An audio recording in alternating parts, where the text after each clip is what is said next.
Hello friends, Assalamu alaikum. I am Dr. Shaista Parveen and today I am going to discuss about the features of first cervical vertebra. Okay. So before moving on, let us first discuss how to identify a cervical vertebra. So the most important feature of the cervical vertebra is the presence of foramen transversalia. This is the foramen transversalia. Here you can see in the transverse process there is presence of foramen transversalia, which is present only in the cervical vertebra. You will not get this foramen transversalia in any other vertebra other than the cervical vertebra. Okay, so this is the most important feature to identify a cervical vertebra.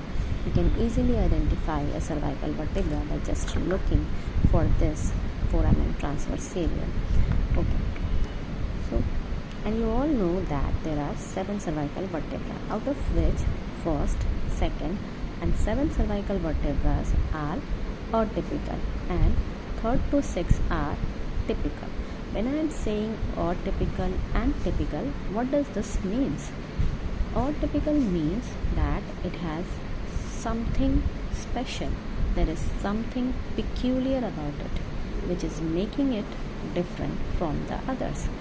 Okay, and typical means the features are almost similar. Okay, so today I am concerned about the first cervical vertebra. The first cervical vertebra is also known as atlas. It is ring shaped. You can see this ring shaped structure, and when I was discussing about the atypical and typical, I told you that there is something special in the atypical vertebra. So in this vertebra, in the first cervical vertebra, what is special or what is peculiar?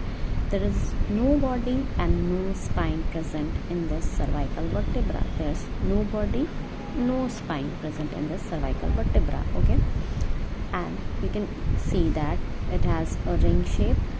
This vertebra is ring shape. And this is the anterior arch of this vertebra, and this is the posterior arch. Okay, so let us discuss first the anterior arch. Okay, so this is the anterior arch. It is smaller and it has a tubercle present on its anterior surface. This is the anterior tubercle. Okay, on the posterior surface of the anterior arch of the first cervical vertebra or atlas, there is an oval facet. This oval facet articulates with the dense or odontoid process of the second cervical vertebra. Okay, like this you can see, to form the atlantoaxial joint. This is atlas, this is axis, and this is the odontoid process of axis. So this dense or odontoid process articulates with the oval facet of the anterior arch of the first cervical vertebra and forms the atlantoaxial joint. Okay, now coming to the posterior arch. The posterior arch is larger than the anterior arch.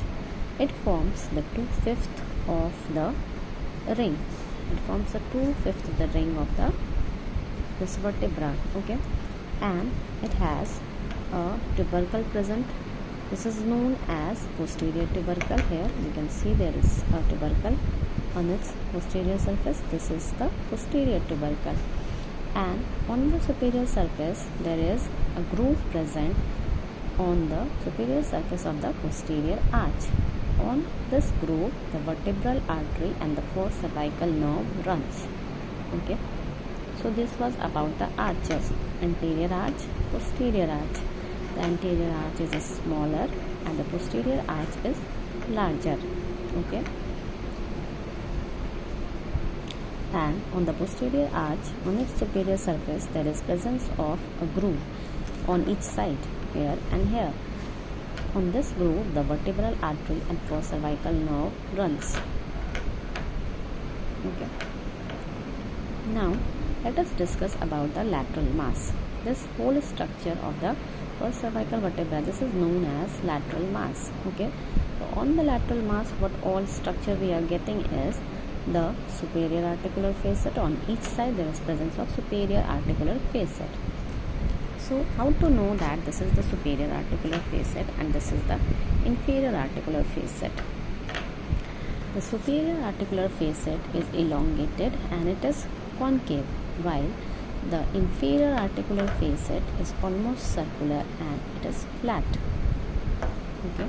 The superior articular facet will articulate with the condyles of the occipital bone, or you can say the superior articular facet will articulate with the corresponding occipital condyles and it will form atlanto-occipital joint. This is the atlas bone and the condyles are present in the occipital bone. So the joint which is formed between the superior articular facet and occipital condyle is known as atlanto-occipital joint.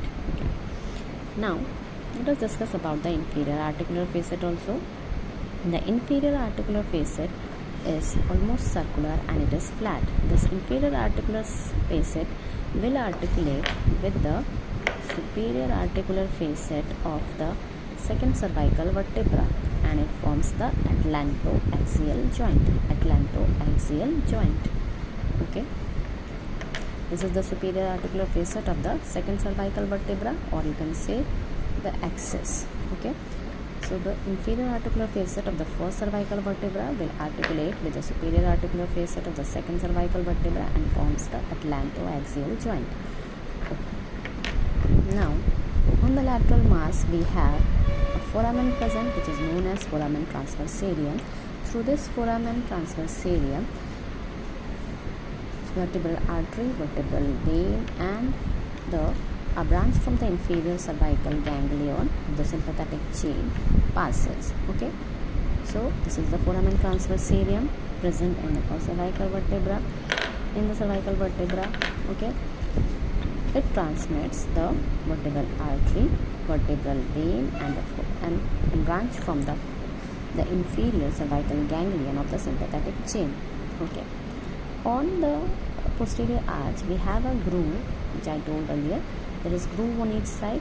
On this groove runs the vertebral artery and the first cervical nerve. Okay. So this was about the features of first cervical vertebra. Thank you.